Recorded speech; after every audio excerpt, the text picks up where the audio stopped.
Hey, welcome back to the Disney Plus Everyday Challenge, and today we have The Incredible Journey. This is the original from 1963. We've already watched Homeward Bound, The Incredible Journey, which I realize after seeing this is a remake, but in the 90s. But this is from 1963. It's an hour and 20 minutes long, and it is a different approach. Well, it's okay. We'll say the Homeward Bound remake is a different approach from this one. It's the same premise. It's two dogs and a cat who are accidentally abandoned, home alone, who or not home alone, and they decide to head to their original home. They're sort of being taken care of by a bachelor in the Canadian wilderness, as pets often are, while their owners are off at Oxford because Dad got a job there for a few weeks, I guess. And so the pets are sort of left on their own. Somebody's going to come and take care of them, just sort of like the if you saw Homeward Bound, the modern version. It's the same premise, but wires get crossed, miscommunication, dogs and cat are left on their own, and they decide to head out on an incredible journey on their own. Not, being fairly domesticated, they're really not sure what they're going to find in the wilderness and how far it really is to get home. And it turns out, spoiler, I'm not going to spoil everything, but the movie's kind of old, and there's not a whole lot of directions you can really go with this. They make it, but it takes months in this case. Like, they don't explain how. It's just like, it's the fall when the movie starts out. By the way, beautiful overhead shots of the Canadian wilderness. It's gorgeous in the autumn. It's Indian summer, as they called it. So it's kind of warm, I guess, in November or whatever in Canada at this point, at least when the story starts. But winter hits eventually, and somehow you see them walking through snow at one point, and then they're not. And the movies, they get home and it's over, and they're alive somehow. They had a hard enough time when it was just like really good temperatures and weather and everything else. Had hard enough time getting food. Then suddenly winter hits and they make it. It's yeah. What the good thing about this is that it doesn't have talking animals. Now, Homeward Bound, The Incredible Journey, Homeward Bound, I actually didn't mind that. As long as they didn't make the dogs and cats' mouths move digitally, which don't do that to pets or babies ever. Just don't. It's just a bad thing. Thankfully, in Homeward Bound, they just had them speaking, for themselves without having to move the mouths. That was fine. I actually didn't mind that. In this case, they don't talk at all. And it's a narrator, Rex Allen, gives a little bit of folksy charm to the story. Half the time he sounds like he's just like a school teacher, and every once in a while he sort of dips into a little bit of a drawl. And yeah, I don't know, it comes and goes, but it seems way too factual, and like it's not a documentary feel at all, but it's still just, it's kind of dry at times. And then it's he's telling you what they're thinking and how they're reacting and how they're feeling. And I actually kind of like the newer version more, which again brushes way too close to the idea of talking animals with celebrity voices. But I'll suffer through it. And this is not a bad movie at all. It's a little bit slow, even for an hour and 20 minutes. It's the only thing that livens things up is when they obviously cross paths with humans or other animals. And you know how most modern movies today always have a thing: no animals were harmed in the making of this film.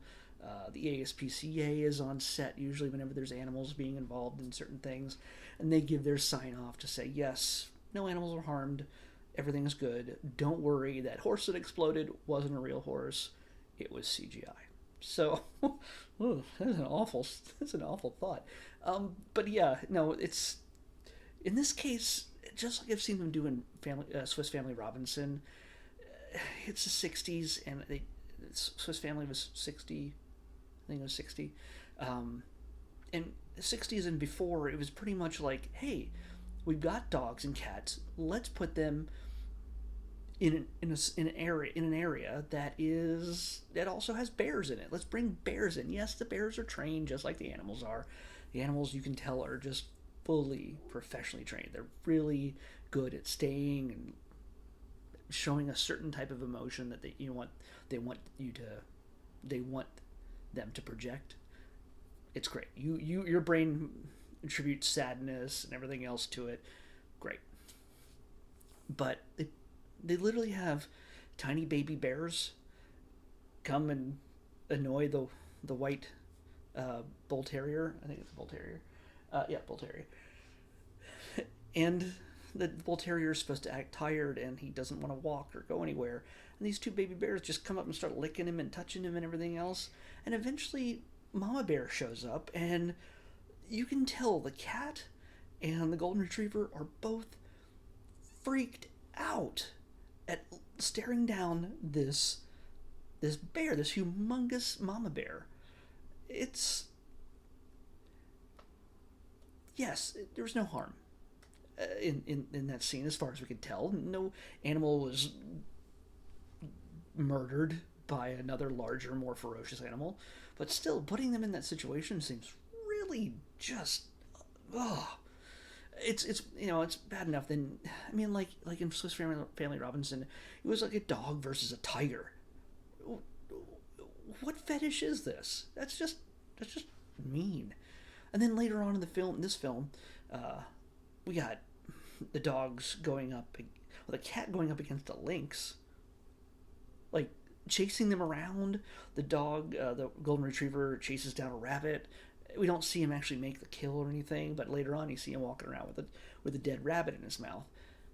There's, God, I don't know. There's a porcupine, and I don't know if they had the ability to de-quill or make it not attack, defend itself.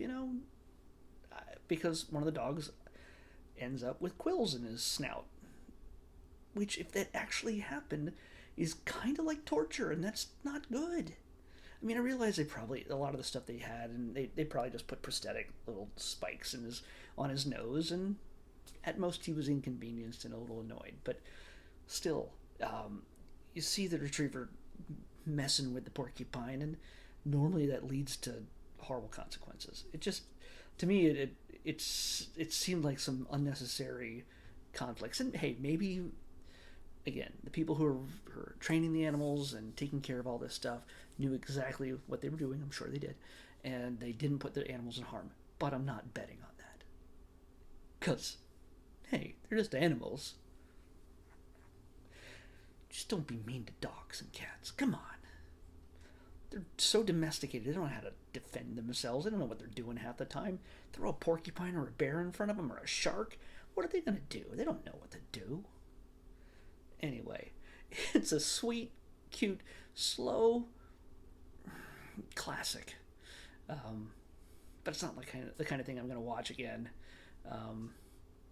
Yeah, it's nice. If if you grew up with this movie and just love it, and for the dogs and the cat, they're adorable, they're sweet, but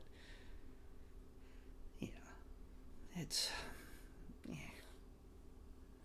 it's not, probably is not as great as I think it was. At least that's my opinion. If you love it to death, watch it over and over again. But it's just not my thing. Seeing animals put in danger or pitted against each other for entertainment. I don't know. Call me weird. All right. Well, let's pick tomorrow's episode.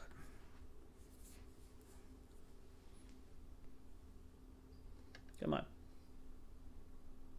494. 494 here. Quiet today. 494. Oh, that is just shy of Star Wars. Star Wars area.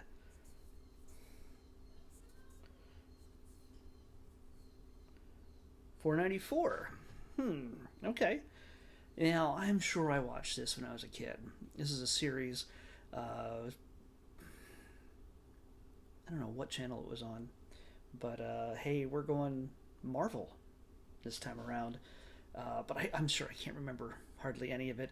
Let's see how well it aged. We're going to watch. Be careful, there's a lot of them. Spider-Man, 1981. 494 is Spider-Man, 1981. Ooh. All right. Good grief, we're going to go back quite a bit. We'll watch maybe 2 or 3 episodes, and I'll come back here tomorrow and tell you all about it. All right, see you back here tomorrow on the Disney Plus Everyday Challenge.